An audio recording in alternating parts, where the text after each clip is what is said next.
ओर्शिकार अपघात प्रकरणामधल्या अल्पवयीन मुलाला बेकायदेशीररित्या डांबल्याची याचिका कोर्टाने राखून ठेवला निकाल। मुलाच्या मानसिकतेवरती परिणाम होऊ शकतो, कोर्टाचं निरीक्षण।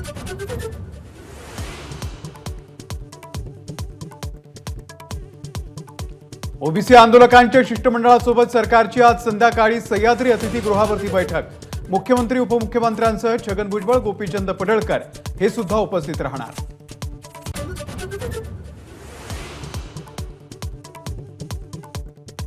मराठा समाजाच्या 54 लाख नोंदी रद्द करण्याचं तसंच ओबीसी आरक्षणाला धक्का लावणार नाही हे लेखी द्या, लक्ष्मण हाके यांची शिष्टमंडळाकडे मागणी।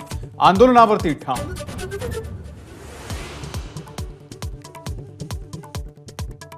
विरोधात गेलेल्या 9 मंत्र्यांना पाडणार, मनोज जरांगे यांचा थेट इशारा। तर सरकारनं दंगल घडवण्यासाठी ओबीसींचं आंदोलन उभे केलं, जरांगेंचा आरोप।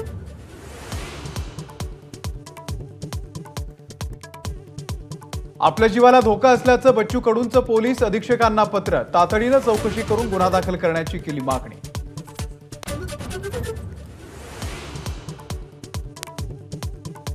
महाराष्ट्र भाजपच्या प्रदेश कोर कमिटीची आज बैठक। विधान परिषदेच्या जागांसंदर्भात होणार चर्चा।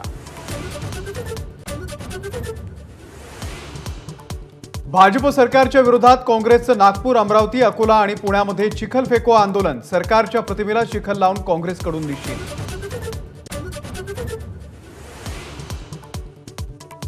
राष्ट्रवादी काँग्रेस शरदचंद्र पवार पक्षाच्या खासदारांची आज पुण्यामध्ये बैठक। शरद पवार करणार मार्गदर्शन, विधानसभा निवडणुकीची रणनीती ठरवणार। आदिती तटकरे गोंदिया जिल्ह्याच्या पालकमंत्री होणार असल्याचं जवळपास निश्चित।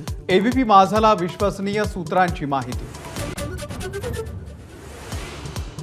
विधान परिषद निवडणुकीमध्ये महायुतीनं एक आदिवासी उमेदवार द्यावा, मंत्री धर्मराव बाबा आत्राम यांची मागणी।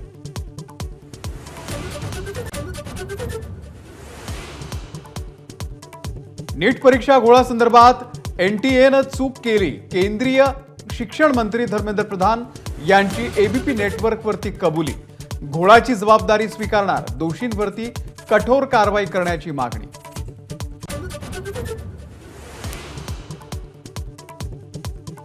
नागपूर जिल्हा बँक घोटाळा प्रकरणामध्ये झालेल्या शिक्षा स्थगित करा, सुनील केदार यांची नागपूर खंडपीठाकडे याचिका। शिक्षा रद्द झाल्यास आमदारकी मिळून विधानसभा लढता येणार।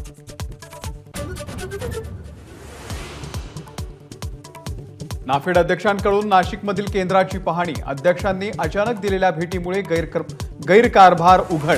कांदा शेतकऱ्यांच्या ऐवजी बाजार समितीमधून खरेदी केले जात असल्याचं समोर। एबीपी माझा, उघडा डोळे बघा नीट।